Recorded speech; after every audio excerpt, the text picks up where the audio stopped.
కార్తీక పురాణము 15వ అధ్యాయము. దీప ప్రజ్వలముచే ఎలుక పూర్వజన్మ స్మృతితో నరరూపం పొందుట. అంతటా జనక మహారాజుతో వశిష్ఠముని, జనక, కార్తీక మహత్యం గురించి ఎంత వివరించినను పూర్తి కానేరదు. కానీ మరి ఒక ఇతిహాసము తెలియజెప్పెదను, సావధానుడవై నీవు ఆలకింపుము అని ఇలా చెప్తూ ఉన్నారు. ఈ మాసమున హరినామ సంకీర్తనలు వినుట, చేయుట, శివకేశవుల వద్ద దీపారాధన చేయుట, పురాణమును చదువుట లేక వినుట, సాయంత్రము దేవతా దర్శనము చేయుట చేయలేని వారు కాలసూత్రమనడి నరకమునబడి కొట్టుమిట్టాదురు. కార్తీక శుద్ధ ద్వాదశి దినమున మనసారా శ్రీహరిని పూజించిన వారికి అక్షయ పుణ్యము కలుగును. శ్రీమన్నారాయణ్ణి గంధపుష్పాక్షతలతో పూజించి ధూపదీప నైవేద్యములు ఇచ్చిన ఎడల విశేష ఫలము పొందగలరు.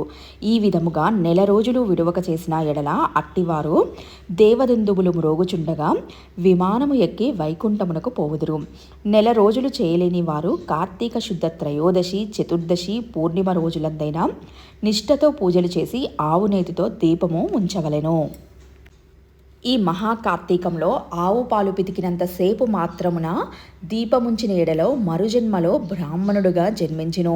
ఇతరులు ఉంచిన దీపము పైకి ఎగద్రోసి వృద్ధి చేసిన ఎడలను లేక ఆరిపోయిన దీపమును వెలిగించినను అట్టి వారల సమస్త పాపములు హరించును. అందులకు ఒక కథ కలదు, విను అని వశిష్ఠుల వారు ఇలా చెప్తున్నారు. సరస్వతీ నదీ తీరమున శిథిలమైన ఒక దేవాలయము ఉండేది. కర్మనిష్ఠుడనే దయార్థ హృదయుడగు ఒక యోగి పుంగవుడు ఆ దేవాలయము వద్దకు వచ్చి కార్తీక మాసమంతయు అచటనే గడిపి పురాణ పఠనము చేయు తలంపురాగా ఆ పాడుబడి ఉన్న దేవాలయంను శుభ్రంగా తూర్చి నీళ్లతో కడిగి బొట్లు పెట్టి పక్కన ఉన్న గ్రామమునకు వెళ్ళి ప్రమిదలు తెచ్చి దూదితో ఒత్తులు చేసి 12 దీపములు ఉంచి స్వామిని పూజించుచు నిష్ఠతో పురాణము చదువుతూ ఉండెను. ఈ విధముగా కార్తీక మాసము ప్రారంభం నుండి చేయుచుండెను.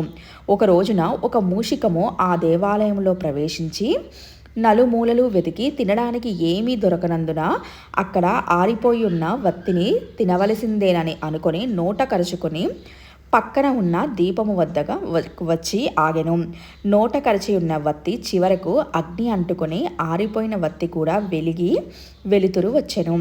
అది కార్తీక మాసం అగుట వలన శివాలయంలో ఆరిపోయిన వత్తి ఈ ఎలుకల వల్ల వెలుగుటచే దాని పాపములు హరించుకుపోయి పుణ్యము కలిగినందున వెంటనే దాని రూపము మారి మానవ రూపంలో నిలబడెను. ధ్యాననిష్టలో ఉన్న యోగి పుంగవుడు తన కన్నులను తెరిచి చూడగా పక్కన ఉన్న మానవుడు నిలబడి ఉండటను చూసి గమనించి, ఓయి, నీవు ఎవ్వరవు, ఇక్కడికి ఎలా వచ్చావు అని ప్రశ్నించగా ఆయన చెప్తున్నారు, ఆర్య, నేను మూషికమును. రాత్రి నేను ఆహారమును వెదుక్కుంటూ ఈ దేవాలయంలోనికి ప్రవేశించి ఇక్కడ ఏమి ఉన్నాయో తినడానికని చూస్తున్నాను.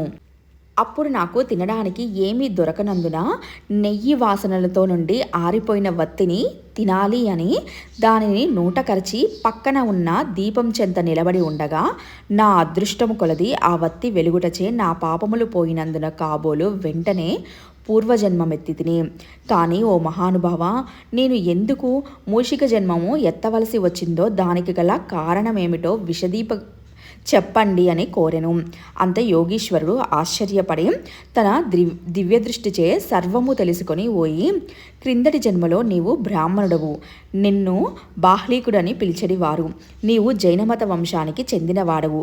నీ కుటుంబాన్ని పోషించుటకు వ్యవసాయం చేస్తూ ధనాశాపరుడవై దైవ పూజలు నిత్యకర్మములు మరచి నీచుల సహవాసం వలన నిషిద్ధాన్నము తినుచు మంచివారలను యోగ్యులను నిందించుచు పరుల చెంత స్వార్థ చింత కలవాడై ఆడపిల్లను అమ్ము వృత్తి చేస్తూ దానివల్ల సంపాదించిన ధనాన్ని కూడబెట్టుచు సమస్త తినుబండారములను కడు చౌకగా కొని తిరిగి వాటిని ఎక్కువ ధరకు అమ్మి అలా సంపాదించిన ధనము నీవు అనుభవించగా ఇతరులకు ఇవ్వక ఆ ధనము భూస్థాపితం చేసి పిసినారివై జీవించినావు. మరణించిన తరువాత ఎలుక జన్మమెత్తి వెనుకటి జన్మ పాపమును అనుభవించుచుంటివి. నేడు భగవంతుని దగ్గర ఆరిపోయిన దీపాన్ని వెలిగించినందున పుణ్యాత్ముడవైతివి. దాని వలననే నీకు తిరిగి పూర్వజన్మ ప్రాప్తించినది.